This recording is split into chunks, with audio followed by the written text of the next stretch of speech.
ani akka sheeka roobeetitti haa ta'u ijoollummaan illee nutti jirtu beekumsa rabbi nuu kenne itti fayyadamuun barbaachisaadha. Nama hedduu biraa kanan argani ni'imaa rabbiin namarratti tola oolerree abbaan ofirratti beekuun barbaachisaadha. Alhamdulillahi rabbil aalamiin. Rabbiin abbaa ofii fedhee diin kennaa mara risaalaa ofii ammalleetiniin bakka maran kaahu nama mara biran kaahu nama ofii jaalate bira kaayaa. Haa ta'u ammootiniin diin kun waan guddaadha. Diin maqaa diin sheeka jedhanii ofirratti fuudhaniitiniin ammootiniin nama fuuldura dhaabatanii waa himuun kunillee itti gaafatamummaa guddaa qaba. Akkana ta'uu wajjiin ammoo sifti sheekaallee haalli sheekaallee haasooni sheekaallee bakkuma isaan malu ta'uu qaba. Kana jechuuf ani yeroo hedduu barnoota isinii kennaa waa'ee qaldiillee keessa makaa haasawa garagaraallee waan isin kolfisiisa waan isin taphachiisa waan isin bashannansiisa keessa oofaat akkanatti waa wal barsiisaa as baanee turree keessattuu waa'ee shamaraa irratti illee baay'ee dubbataan turee. Haa ta'u ammootiniin ilmi namaa kunii adaduma waa keessa deemuun adaduma ammalleetiniin waa mul'ataniif yaanni sun adaduma guddataa deemuun adaduma kitaaba rabbii keessa turuu yaanni isaa sun isaa galaa deema. Maal dabarse viidiyoo kiyya tokko tokko yoo lallaalu garii hedduu sheer walii gatanillee yoo lallaalu maali badaa viidiyoon kun kamuramee olii gadi deemu yoo jedhu waatu natti dhaga'ama. Maaliif jennaan abbaan yoo barcumaa uf jalaa fuudhee abbaan yoo ammallee waan gaarii dubbate namnillee waan gaarii isarraa dubbata. Isinillee ka ammalleetiin gara keessaatiin nu dubbiftanii fi kaasittillee nu dubbiftan numaafi maaliif jennaan diin walii qabna. Diin kanatu waan bareedaa waan guddaadha. Uffata adiidha. Uffata adii kanarra yoo waa bu'an ammootiniin waatu badaa hin qoshoshaa. Kanaaf ammalleetiniin yoo nuti warri duree je'aniitiniin fuuldura nu kaayan waan akkanaa kaasoy nu taate qaldiinillee akka qabaa bakka qabaa nama irraa bareedutullee jira. Haa ta'u kanaaf ammootiniin ummata keenya baay'ee isin jaalannaa ammas isinuma jaalannaa. Nama jechuun nama dogongora ofii keessatti argee dafee irraa deebi'ee. Haa ta'u ammootiniin dhimmi diin kun na yaachisaanii nama diinillee ni jaaladha diinillee ni jaaladha. Dhugamaan imimmaan boo'eellee wallaahi wayita kitaaba fuudhee imimmaan boo'ean kitaaba laalladha garaa na nyaata. Haa ta'u ammootiniin qaldiin gara maleellee deemeetiniin nama kuffisaa. Haa ta'u ammootiniin namni waan jirurraa waa baratuun barbaachisaadha. Haasawa namaa tokko tokkollee dhaga'uun barbaachisaadha. Haasawa ulamaa'ii sheeka jala ta'ellee ulamaa'i irraallee waa fudhatuun barbaachisaadha. Bakka hayxi jirtu namni fudhatuun barbaachisaadha. Namni tokko nama moromuuf osoo hin ta'in bakka hayxi jirtu sheeka bakka akkanaatti waan akkanaatti isinirraa malu yoo jedhan yoo hayxi isa bira jiraatte fudhatuun barbaachisaadha. Ani nama akkasitti nama mormullee miti nama fuula namaafillee fuuldura dhaabbadhuu sanii miti. Kanaaf ummata keenya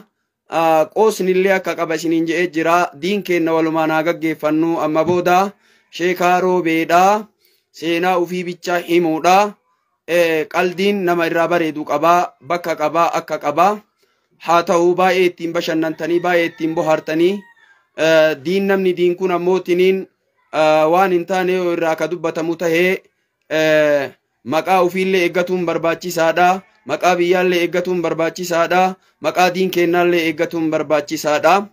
Kanaaf ummata keenya seenamatu nurraa bareeda walallee seenamaan isinii seenne seenamaan nabii isinii himnaa seenaanuu waan dhumatuu miti.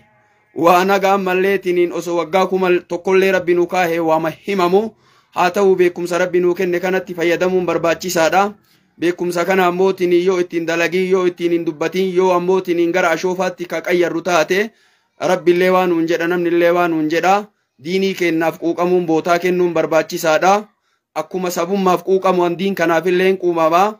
Kalee galgala ingiliffaan dubbadhee jiraan.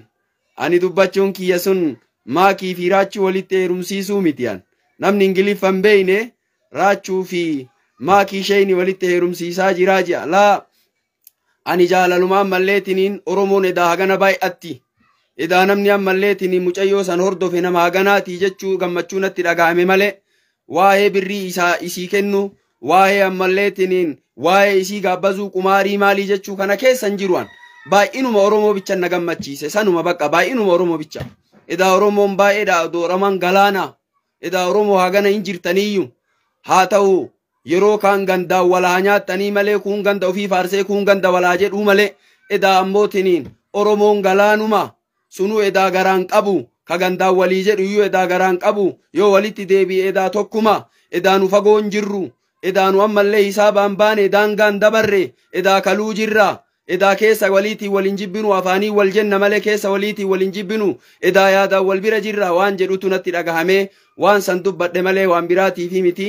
haa ta'u rabbi barakaa isinii haa godhu Oromootiyya galaana ammallee nu jiraadha waggaa kuma nu jiraadha inshaa Allah kanaaf jechuu barbaadeeti baay'ee ammoo namatti dhagahama dhugama godhee ana natti hin dhagayama maaliif jennaan manaaxirii kana wannan an bitadhee fi kitaabu maal laaluufi obboleettii teenya takkatu gara birrii 7,000 fooyyee ergitee 5,000 fi wayii keessaa kafalee baay'ee rabbi sirra haa jaalatu mee halkanuma takka kitaabarra bulaamee akka taatan laaltanii ijji akkasin taatu laalta mee halkanuma takka kitaaba axanna'aa laalaa bulaamee kama dhugaa haa ta'u ammootiniin gariin namaa ammootiniin budaan agaree nyaatti keessan beeytu jedhanii namarratti waraabuufilleen ariifata saniifillee dhiifnee jirra wallahi garamaa bal'achuun barbaachisaadha nama kenna nurraa hoo haa ta'e ammootiniin hin jaalannu nurraa yoo hidhameeyyuu hin jaalannu yoo inni ammootiniin waa ta'e hin jaalannu haa ta'u ammoo wallaalaa kennaa rabbiin haa qajeelchuu katmii isaallee rabbi haa tolchuu katmii kenna maraa rabbi haa tolchuu rabbii numaraa haa tiisu numaaf nutti dubbattanii isinillee inshaa Allah namni wayirraa waa barata ka waa nuun jedhellee baga nuun jette timirtii nuu ta'a barumsa nuu ta'a waa jechuu san keessaa waa fudhadhaan maaliif naan jedhe namni sun bada anumatu ammoo sirrii jira moo sirrii hin jirre jechuu keessaa waa fudhadha haa ta'u aniin ilmii kiyya seenaa kiyyallee hubattanii jirtan akkaataa ilmii itti fidan kun rakkoo wallaahi rakkoo guddaan as gahanii mee guyyama torbaan takka deemaa kitaaba fudhadhaa ganda qariyaa hambaa dhaqa azaadha haa ta'u ammoo sun marti rabbi bira tartee wanni nu ammoo waan san kaafneef ilmiin akkaan hin dhuftu jechuu barbaadeeti warri yeroo walaa asirratti ol baheefillee ilmi mesinii muufi malee birrii takkaani birrii namarra hin barbaanne wallahi takkaa boo yoo birriif ka ta'u taate wallahi dalagan na jalaa bada ani iklaasuma yoo rabbiif jedhe ka ta'u taate wallahi duniyaan illee ilmii duuka jirti inshaa Allah ani diinuma isinii himuufu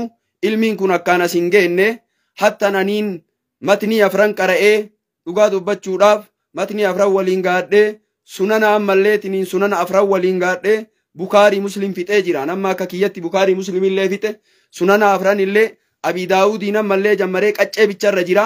sanillee waliin gahaa amma muwaxxa'iin jammaruu fi kitaaba muwaxxa'i jedhamu jammaruu fi ilmi namaa yoo waa baratellee jegna ta'u leenca namaa ta'u akkanumaan calliseetiniin nama yartuu ta'uun qabu kanaaf jabaadhaa barumsa keessan irratti jabaadhaa ka diin irratti jabaadhaa warri xaalimni ammallee qara'aa jirtan diin keessan irratti jabaadhaa ka barumsa kaan qabdanillee barumsa keessan irratti jabaadhaa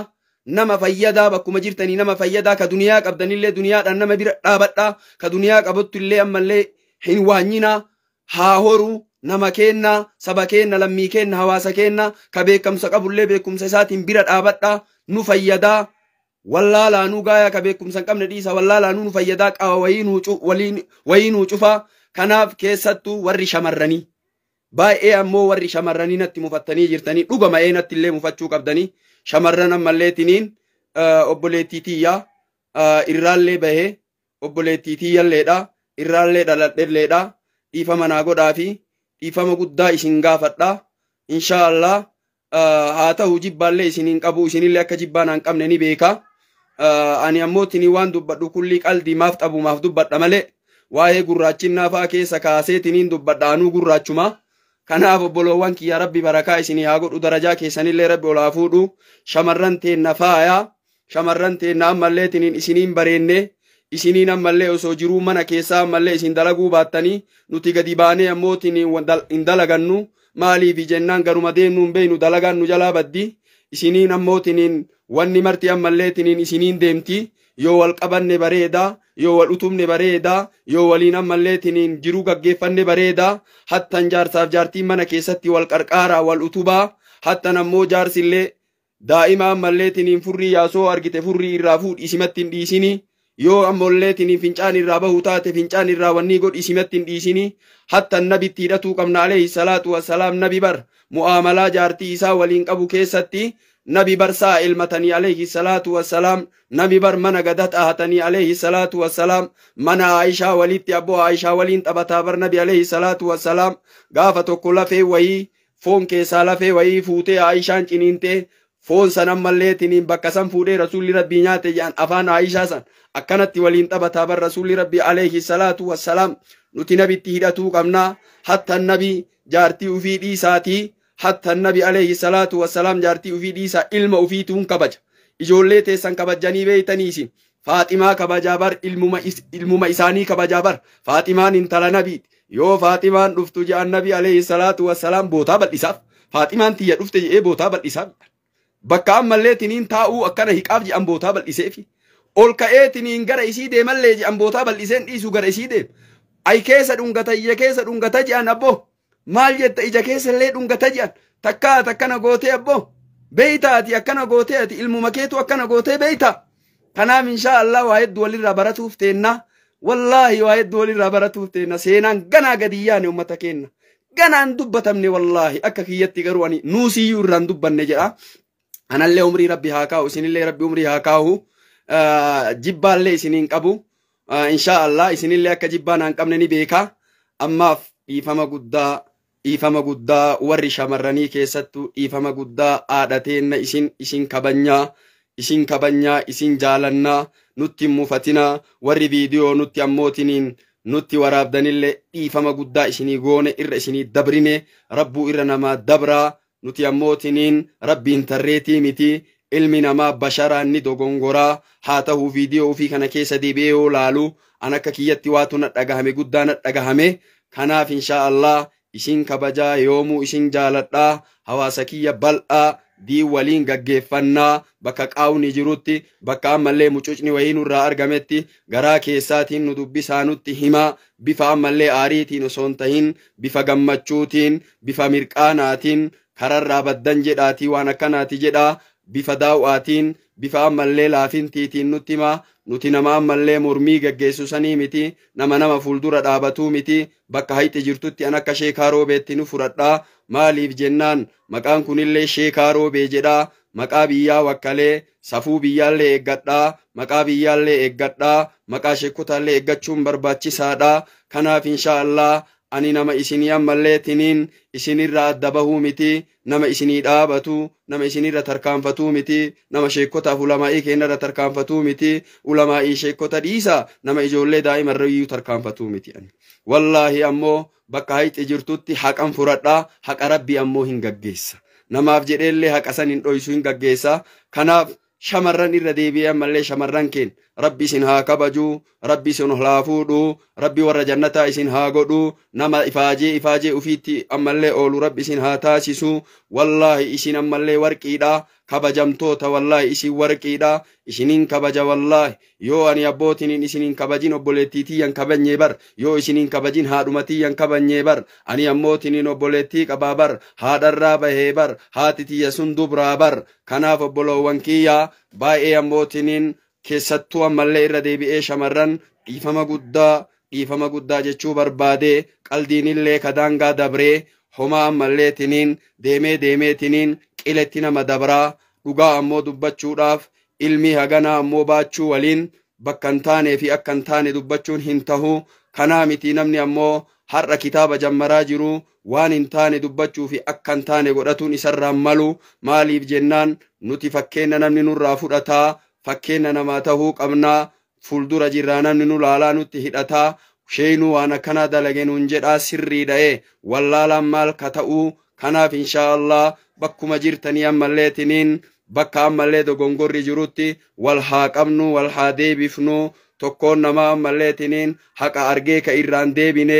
jallannuma rabbiin isaa ammallee itti fedhe malee namni haqa argeetiniin hin deebine hin jiru wallaahi haa ta'uu nama rabbiin jallisee azalitti isaa dabarse malee kanaaf asumarratti isinirraa gabaabsaa darajaa keessan rabbi ol haa fuudhu darajaa keessan rabbi ol haa fuudhu ol fuudhee rabbi gad isin deebisin isin mul'isee rabbi isin hin dhoysin isin mul'isee rabbi isinin dhoysin isin dubbachiisee rabbi isinin abbootiin hin callisiisin saffaa gaarii isin dhaabee saffaa badduu rabbi isinin dhaabin aboo umrii keessa rabbi haa qaa'u idduu namaatu bara har'a guyyaa har'aa janaa'izarra taa'aa jiran idduu namaatu qabrii namaa qotaa jiranii bar rabbitu quraana keessa ji'a beeyta innahu